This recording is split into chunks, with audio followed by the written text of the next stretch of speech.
Chebyshev theorem last time.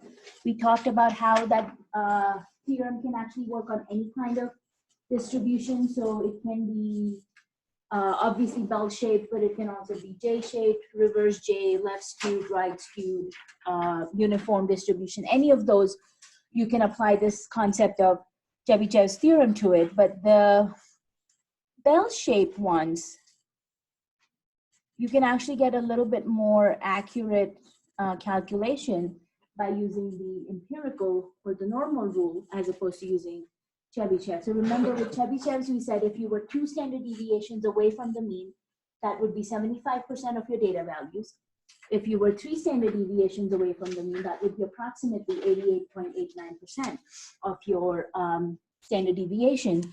So here, as you can see with the empirical rule, this will only apply to bell-shaped or normal distribution. So like here again, we're stating that Chebyshev's can work on any distribution regardless of the shape, but empirical rule is very specific, only for bell-shaped curves.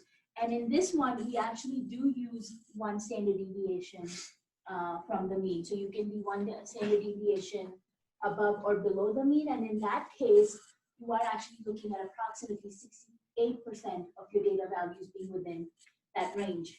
For 2 standard deviations, you can see this number is quite a bit higher than our Chebyshev's. It's at 95% of your data. And at 3 standard deviations from the mean, you are looking at approximately 99.7.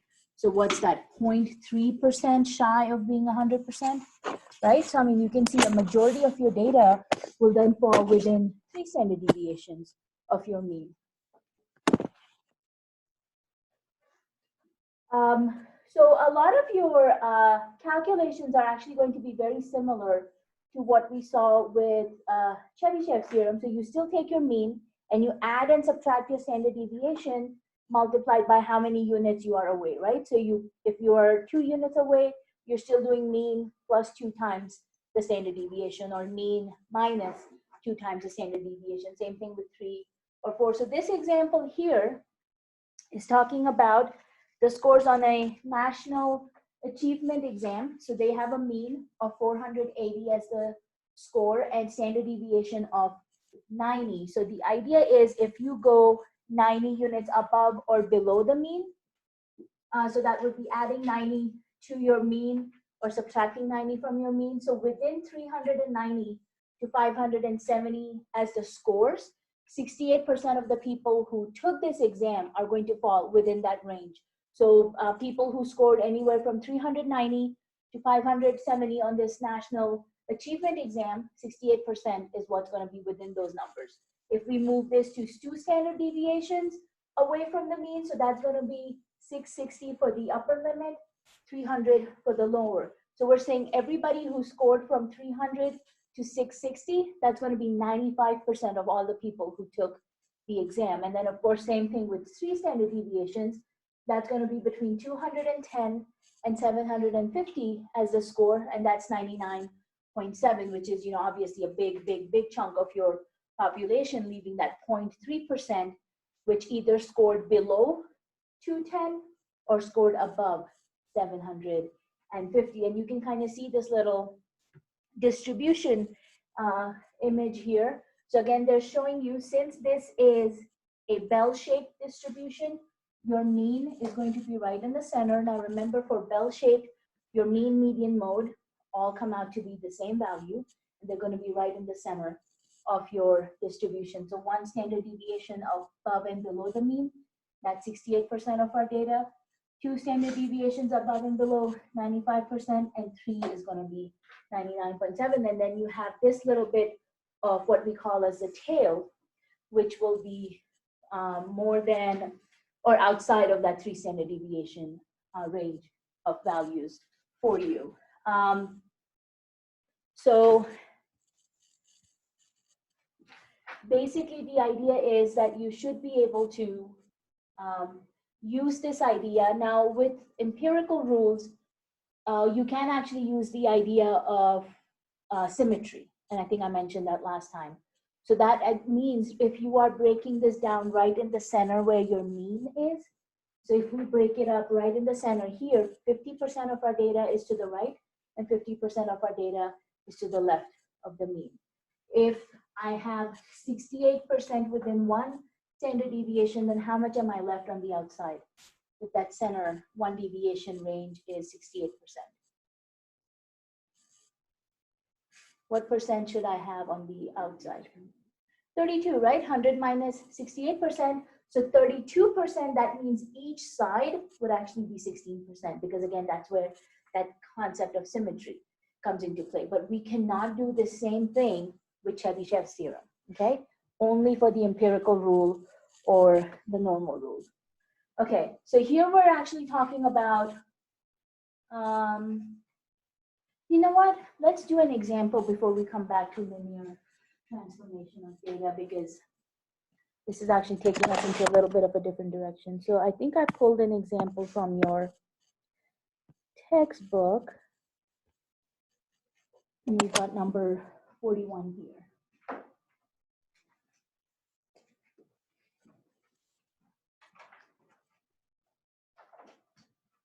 Okay, so this guy is talking about the national average for mathematics SATs in 2014 was 538, right? So that's our mean or average, whatever calculation they use.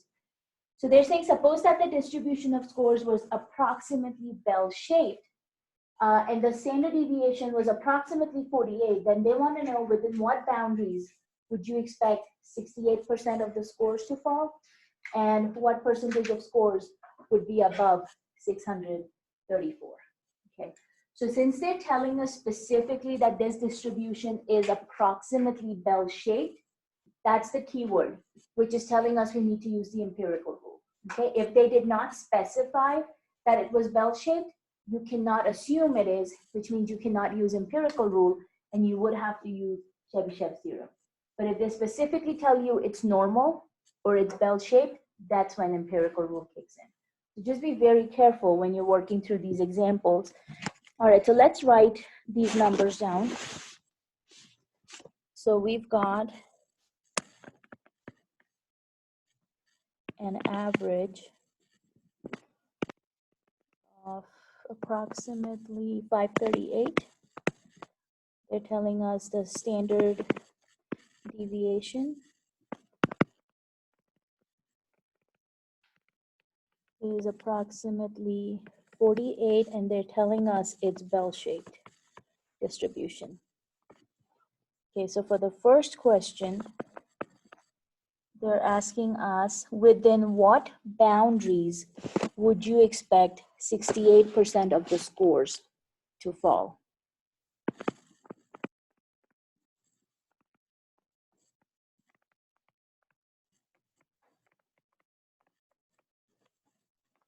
So just to quickly go back to our handout, if you look at these bullet points here, that 68% falls within one standard deviation of the mean. So to calculate this for our example here, you would take the mean value and you're basically multiplying it with 1 times S to find the upper boundary, and you're going to take the mean and subtract 1 times S to get the lower boundary. So that would be, of course, your 538 as the mean, plus 1 times 48 is 48, and then 538 minus 48 to get your boundaries. And very quickly, what do those numbers come out to be?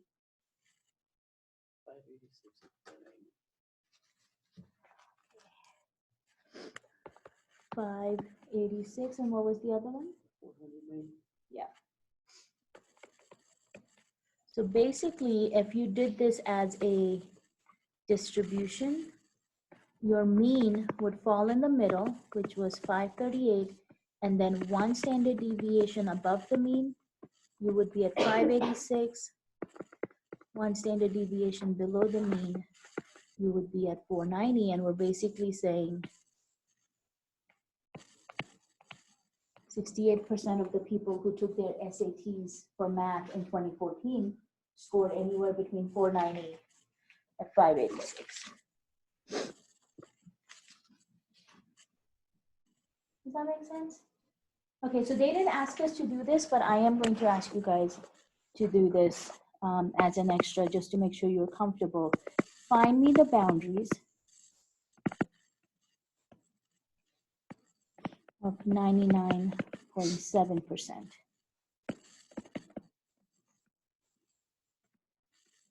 for your data.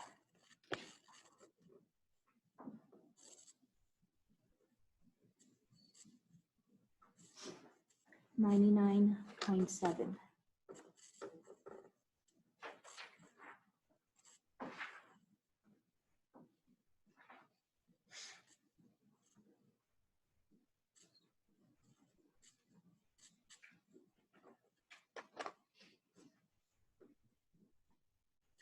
So how many standard deviations is that?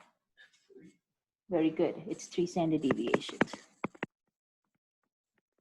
So above and below.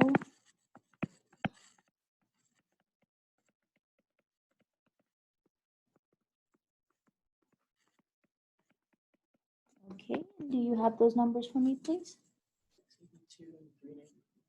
682 and 394. Anyone who did not come up with that value? Are we okay on that? All right, very nice. And then the second question that you actually had in your problem was what percentage of scores would be above 634? So what percentage of scores? 2.5%, okay. 634. Okay. And Zach, you want to tell me how you came up with that value? Because it's in the second deviation, 95% All righty, very good. So our first value was 586. If you basically just add 48 to that, you get your second standard deviation, 634. Okay, so we know, like Zach said, within 2 standard deviations is 95% of your data, right, for the empirical rule.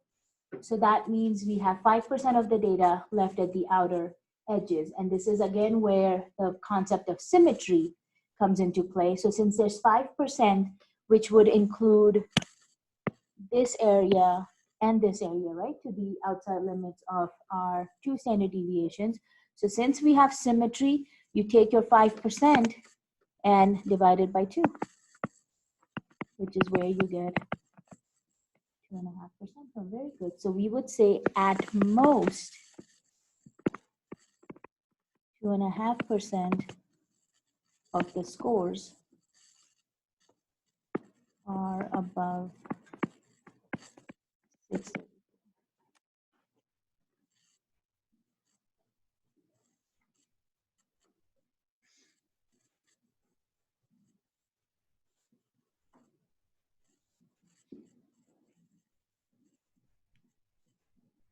Questions on that part?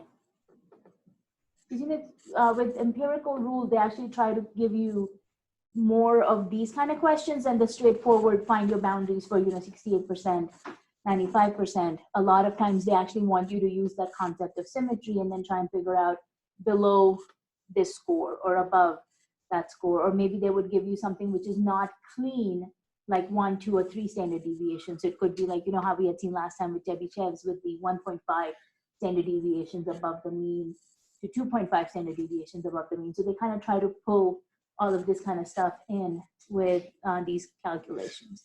So again, look through your homework. If you have any questions on Chebyshev or empirical rule, let me know and we can definitely discuss that at the next class, okay? Alrighty, so let's get back to our handout and talk about that linear transformation of data.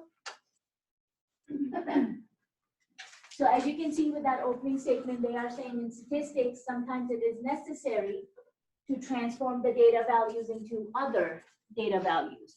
So here as an example, they are talking about temperatures collected from Canada, which we know they use the metric system, so their scale would be the Celsius scale, and of course, you know, we use the Fahrenheit scale. So the idea is if you're looking at their data from Canada, but if the study is being done here, it may make more sense for the researcher to convert it into Fahrenheit scale, something that they're more comfortable with. Because, you know, the idea is if you're not used to thinking in terms of Celsius, it can kind of be hard, because if I tell you 20 degrees Celsius, what kind of weather is that? Is that cold? Is that warm? Somewhere in the middle? But if I told you 75 degrees Fahrenheit, what would you know exactly? It's nice outside, right? It's kind of springy-ish weather heading towards getting warm, right? You know, 20 degrees Celsius is close to room temperature. But again, if you're not used to thinking in Celsius, it's going to be difficult. So that's kind of what they're talking about when they talk about linear transformation of data here. So now they're saying, how does a linear transformation of data affect the mean and the standard deviation if you're going to be changing your scale? So just as an example here, we're talking about a small store with 5 employees. We've got their hourly salaries here. So again, you can calculate the mean, but they're telling us the mean is $12 with a standard deviation of 2.550. So they want to know, suppose you decide after a profitable year to give each employee $1 raise, then their new salaries would be, of course, you're increasing each of these original salaries by $1, right? So 10 becomes 11, 11 becomes 12, 16 becomes 17. So now that every employee's salary has gone up by $1, how does that affect that mean of $12 and standard deviation of $2 and basically 55 cents, right? With this increase. So you should actually notice that the mean would increase by that $1 that we increase the salary by. But look what happened with the standard deviation. No change, right? It stays the same. It's still at 2.550. And the reason for that is because every salary evenly got increased by $1. It didn't really change your standard deviation, but of course your mean would go up because obviously the values are now $1 higher than what you started out with. Another example, so basically here this was to show that since we increased every employee salary by $1, the mean increased by $1, but the standard deviation did not change. With the second example, we're talking about, again, 5 employees and the number of hours they worked. So you've got your original data here of 15, 12, 18, 20, and 10 hours. That has a mean of 15 hours, a standard deviation of 4.123 hours, right? Now they're saying you next decide to double the amount of each employee's hours for December. So again, how does that change the mean and standard deviation? So we're doubling, so 15 hours will now become 30, 18 hours will become 36, so on, right? Now let's take a look at the mean for this new set. So the original mean was 15, we doubled the hours, so what happened with our mean? The mean also doubled, and what happened with standard deviation? Standard deviation also doubled, right? So can you kind of see the comparison between and tell me what we are noticing with the salary increase by $1 and the number of hours going by up by double?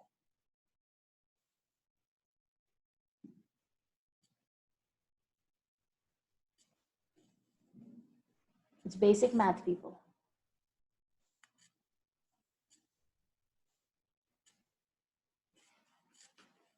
Kim? You kind of look like you have something. Well, they're paying them more if they're working more hours. So what does that mean? In this case, the payment is not really coming into consideration because we're just looking at the mean for the hours and the standard deviation for the hours. So we're not really using pay as a factor in this set. So they're 2 completely different sets. One is with the pay, one is just the hours. Well, like I said, it's simple math. You're adding $1 to the salary. So you added $1 to the mean. You are multiplying the number of hours by 2. So you are multiplying your mean and standard deviation by 2. It's actually a factor of being added or being multiplied, which affects the mean and standard deviation. And I think if you read this little paragraph here, when each data value is multiplied by a constant, which was ×2 for our number of hours, the mean of the data set will equal the constant times the original set. So again, you're multiplying it by 2. And the standard deviation of the new data set will be equal to the absolute value, so keep it positive, of the constant times the standard deviation of the original set. So basically what they're saying in all that fancy math terminology is if you're multiplying your data set by a factor of whatever that constant number will be, the mean and standard deviation also get multiplied by the positive value of that same constant. Okay, so I do have an example for you guys to work through this. I think it's number 45 from our handout here, the textbook. The mean price of the fish in a pet shop is $2.17, and the standard deviation of the price is 55 cents. If the owner decides to triple the prices, what will be the mean and the standard deviation for these new prices?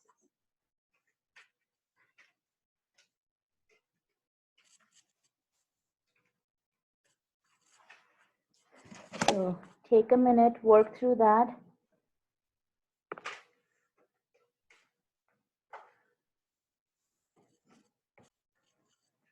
Okay, so we've got original, mean, and standard deviation.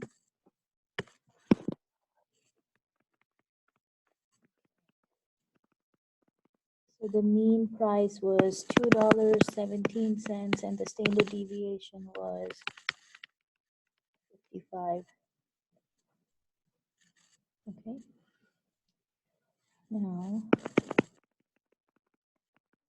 after you triple the prices, that's multiplying by 3, your new mean. And what was that number you guys had? 651. And this would be 55 cents multiplied by 3, which gave us 165. Very good. So that's pretty much it.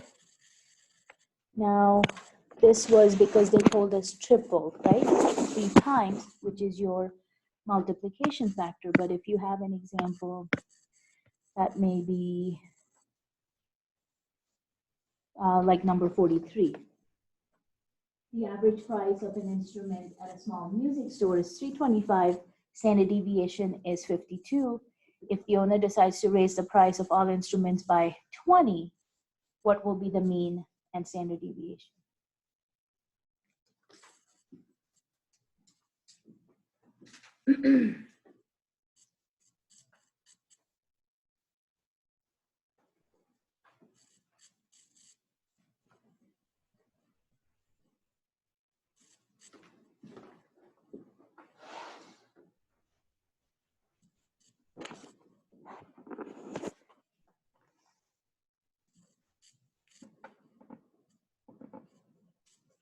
So 325 for the mean, 52 for the standard deviation, and they're raising the price by $20.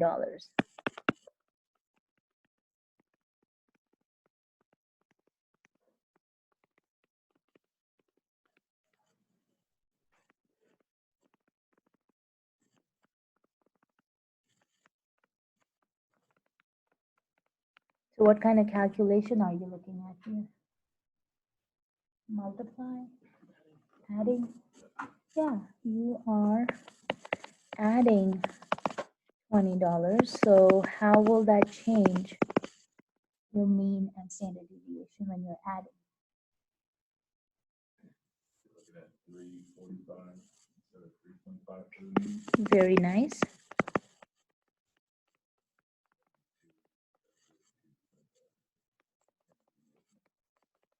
This is the standard deviation.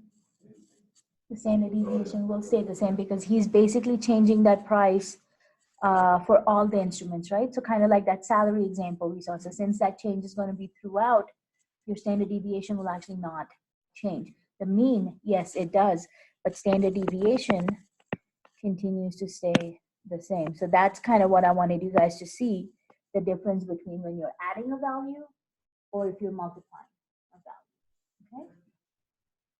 Did anybody have questions on these two examples? Alrighty, I believe that should be the end of 3.2. Come on.